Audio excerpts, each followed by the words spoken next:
job. That's how you bounce back, baby. Consistency. Every time they made a run, we answered. We stepped up to the challenge. Our defense, we were in there. We self-corrected when we needed to. All right, we communicated on the floor, multiple levels of effort. We were connected on both ends of the floor. After 2 straight embarrassing losses to teams they should have beaten, the Indiana Fever walked into Gainbridge Fieldhouse against the Atlanta Dream, with everyone questioning if this team was falling apart. Caitlin Clark had just returned from injury, and there were reports of heated arguments between her and coach Stephanie White.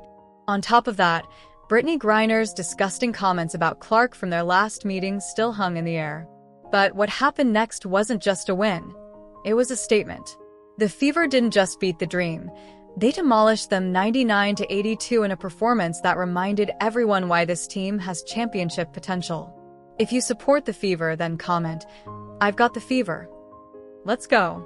Man, I think that everyone saw that we kind of got some flow when Kate was hurt and our offense was clicking. But now we have to have a new offense when she's in there because she just brings that much to the game. And so we have to adjust. And I think all of us just want it now. We know what the potential of this team can be, but we can't think about that. You really have to take day to day and stuff that worked here, we need to carry it over to tomorrow's game. We have a lot of games coming up in I think like 7 days or whatnot. And so it's mentally making sure that we're good. It's physically making sure we're getting recovery, making sure we're taking care of our bodies off the court. But we're trying to figure it out. And I think you guys see it. I think we're all a little frustrated. Picture this. The Fever had just dropped 2 games they should have dominated, and fans were starting to wonder if the team was falling apart. The losses to the LA Sparks and Golden State Valkyries weren't just defeats. They were warning signs that something was wrong. Chaos began when Caitlin Clark suffered a groin injury and Damaris Dantas left temporarily to play for Brazil. The lineup lost all rhythm. Players were shuffled around, rotation. Kind of alluded to it earlier, but how difficult has it? Does it feel like you guys have had to toggle back and forth between identities with you said like Caitlin out, Caitlin's back, Caitlin out now, back and forth sort of thing? Yeah, and it's no one's fault. I mean, no one wants to see anyone injured, right? And it's when she is playing with us, we play a different style of basketball, and it's almost like 2 different teams, right? When she's with us, you play a different style. When she's hurt, which hopefully she's done being hurt, Lord, please hear us. And then we play a whole nother different style. But I do think that once we catch rhythm with her in, we're going to be really, really good. But we can't just keep saying it. You got to put your money where your mouth is. Coach Stephanie White wanted slow, methodical basketball, grinding out possessions and controlling pace, while Clark pushed for a faster style that showcased her vision and passing. This wasn't a minor disagreement. It was a clash of philosophies. The Fever looked like 2 different teams depending on whether Clark was on the floor. The frustration peaked during those losses they should have cruised through. Players were confused about their roles. The crisp ball movement disappeared, and Clark's shooting slump only made things worse, as she hit just 28.9% from the field and 11.4% from 3 over 5 games. Reports even surfaced of heated practice arguments between Clark and White, intense debates about strategy and roles that everyone could hear. The tension was building fast, and it was clear something had to change before the team imploded. "They're a great team, the Valkyries," Clark admitted, "but not to our standards. We're running out of time, and hopefully you'll see that energy shift tomorrow." The Atlanta game would decide if the Fever were breaking or breaking through. We're trying to figure out what's clicking, what's not clicking, what works for us defensively. But at the end of the day, I think what we can hang our hat on is not getting outworked, making sure that we're the aggressors, making sure that we're getting O boards, controlling what we can control. And I think we need to do a better job at that. And if we can do that, I think stuff offensively will open. You won't believe what happened in that locker room at halftime. The conversation between Caitlin Clark and Stephanie White that nobody was supposed to hear. The first half against Atlanta was ugly, full of the same mistakes that doomed them before. Frustration was visible everywhere, and it felt like another collapse was coming. There were people at the game that have told me that this happened and they saw it. So, Caitlin Clark and Stephanie White were having a heated discussion at halftime. Sources close to the team revealed that Clark didn't hold back during halftime. She voiced her concerns about certain players and demanded changes in the rotation. According to reports, Clark told White to sit Kelsey Mitchell and Alyssa Howard because they don't pass. It wasn't a suggestion. It was a direct critique of how the offense was running and who was disrupting the team's flow. Word in the street is Caitlin Clark told White to sit Kelsey Mitchell and Howard because they don't pass. Could be true. Caitlin went to tie her shoe. Like, that is something that I noticed. Like, Caitlin literally, when Natasha Howard had the ball, she didn't even look. She was basically walking back on defense. She essentially walked back on defense every time Natasha Howard had the ball. And by the way, if you guys didn't see Natasha Howard looked off Caitlin Clark to end the third quarter. She looked off Caitlin Clark to end the third quarter in what was just incredibly. The discussion got so heated that players outside the huddle could hear voices rising. Everyone sensed it. This was a make-or-break moment for the Fever. The tension was thick, and it was clear this conversation would determine the direction of their entire season. Look, Caitlin Clark and Stephanie White clearly like and respect one another, right? But that doesn't mean they always see eye to eye. And I am beginning to suspect more and more that there's a bit of a divide between the way that they see the game and the way that they think the Indiana Fever should play. But what made this moment different was Clark's leadership. She wasn't just complaining. She offered specific solutions, breaking down exactly what needed to change. White had to decide whether to stick with her plan or trust her star player's instincts. What followed was a powerful example of two competitors with one goal, winning, figuring out how to make it happen together. You can just hear what they have to say and connect the dots a little bit. Not to mention, it didn't go well against the Golden State Valkyries. That was obvious to everybody, of course. Just a rough performance from the Fever. And on its own, that wouldn't be that big a deal. Clark just back, getting her acclimated, all those things. But it's these repeated statements or this issue that seems to be lingering under the surface when it comes to the team's offensive identity that is interesting. The real test came in the second half, when everyone would see if that intense discussion led to results.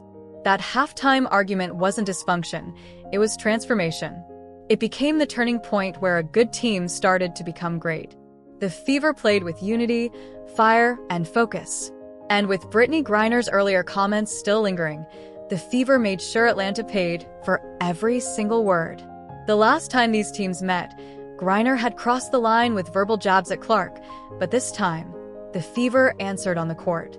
But we have heard nothing from the WNBA, absolutely nothing. Brittany Griner elbowing Caitlin Clark in a crazy way and then calling her a trash white girl. And Brittany Griner has not commented, which I find significant. I've watched that video countless times, and it sure looks like Brittany Griner says, white girl. The WNBA should investigate Brittany Griner's seemingly uttering profanities about white girl. Walking into this rematch, you could feel the motivation. The Fever rallied around their star who'd been unfairly targeted. This wasn't just another regular season game, it was personal. The team had something to prove, and they were determined to send a message. You don't mess with their chemistry. Sophie Cunningham embodied that energy, recording a 16-point, 10-rebound double-double while diving for loose balls and fighting for every possession. Loud, but it's really loud tonight. Clark, the hesitation, draws the foul, lays it in, and one, Caitlin Clark. Kelsey Mitchell took over offensively, exploding for 25 points and leading the Fever's charge. Her scoring reminded everyone that attacking one of their teammates only makes this team stronger. Mitchell hit shots from everywhere, showing the Fever's focus couldn't be shaken by outside drama.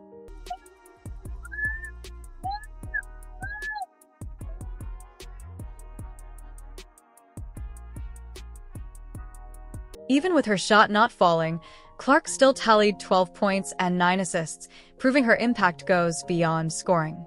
She attacked the basket, drew fouls, and created plays for her teammates. Meanwhile, Aaliyah Boston turned into a playmaking machine, finishing with 19 points, 6 rebounds, and 8 assists. Her passing sparked the Fever's beautiful ball movement and unselfish play. Dribble penetration has been an issue for Indiana in defending that. They got to do a better job of guarding the ball and not worrying about the action. A hot, cold season for the Fever defensively as Mitchell splashes home a 3. Here going in the first half. No, that's the handle underneath. Still 6 of 10 from the three-point line. Jordan Canada here tonight. Mitchell turns the corner, gets it, side bounces, Howard flips it in. By the fourth quarter, it was clear this wasn't just a win. It was a statement. The Fever outscored Atlanta 59-37 in the second half, showing resilience and sharp execution. Their 27 assists on 35 made baskets, an incredible 77% assist rate, proved how unity breeds dominance. Sophie Cunningham summed it up perfectly. This is a special group. When we have fun and feed off each other, it's easy. I just love it. I really do think this is a really unique and special team. It is. In the locker room, we really do love each other. Like, we love spending time together. Our practices, I'm not going to lie, are long. And sometimes we have to hold hands and be like, hey, we're going to get through it. Right. But this is a team that I have never felt like this in the W. And I've been in it for 7 years. I know you've been in it for 8, you know. And so this is a special group that we have. And so when we can just go out there and have fun and be competitors and feed off of each other, it's just easy. And when people are smiling, like, you don't ever see Kels really get like that, but when we see her get like that, we're like, oh, yeah, like we're in it. You know what I mean? And when other teams see that, it's game over. And so we're our best when we're having fun. This game was a preview of what championship basketball looks like when everything clicks. The Fever's 99-82 demolition of Atlanta showed that when healthy and connected, they can compete with anyone. Every possession, every rotation, every extra pass screamed potential. This team has something special when all the pieces fit. Our team kind of got in a groove, honestly, when Kate got hurt. And we were playing good offense, good defense, but we're a whole different team when she is in. And so we have to learn how to adjust, how to get her involved, how to keep people who are hot. And so just kind of learning that and then staying consistent in that. But the things that we can control is our effort, our energy, boxing out, defensive scouts, and that's what we got to hang our hat on. Here's the reality check. This was only the second time all season the Fever had their full roster. They've barely practiced together, yet they dominated one of the league's better teams. With more chemistry and consistent rotations, their ceiling is sky high. Their 77% assist rate showed exactly what happens when individual talent meets true teamwork. As Cunningham said, "We really love each other." This is a special group, and when we can just have fun and be competitors, it's easy. Yeah, I mean, it feels good. I think that our team has enough offensive threats that we should have 5 to 6 people in double figures every single night when we move the ball. When the ball is popping, we're a really hard team to guard. Again, we have to be disciplined on defense. We can get easy buckets in transition, but I think offensively, when the ball is popping, we're a hard team to guard in the W. This was about more than a win. It was proof that the Fever can overcome internal struggles and outside noise. Coach White acknowledged the team's growth, saying they're learning to prioritize the we over the me, the hallmark of a real contender. With more than half the season left, the Fever can still build chemistry, refine rotations, and reach their full potential. Scoring 59 second-half points, their highest half of the season, showed what happens when joy meets execution. All starts with communication. It really starts at practice with defensive scout, locking in, knowing personnel, and we haven't been very good at that this year. You've seen spurts of it that we are really good, but again, our word is like consistency, together and consistency. And so for us, it's being aggressive at the point of attack, and I really do think that when we're aggressive from the jump, it sets a tone for the whole game. And so sucks to suck, it's on the starting 5 to kind of do that, so good luck, Kels. But I really do think that when we're in it together and we're aggressive on both ends, we're just a really tough team. What happened in that second half wasn't just impressive, it was a masterclass in championship-level response. The Fever nearly doubled Atlanta's scoring over the final 24 minutes, tying their best half in 7 seasons. They shut down Jordan Canada, who had torched them earlier, and adjusted on the fly.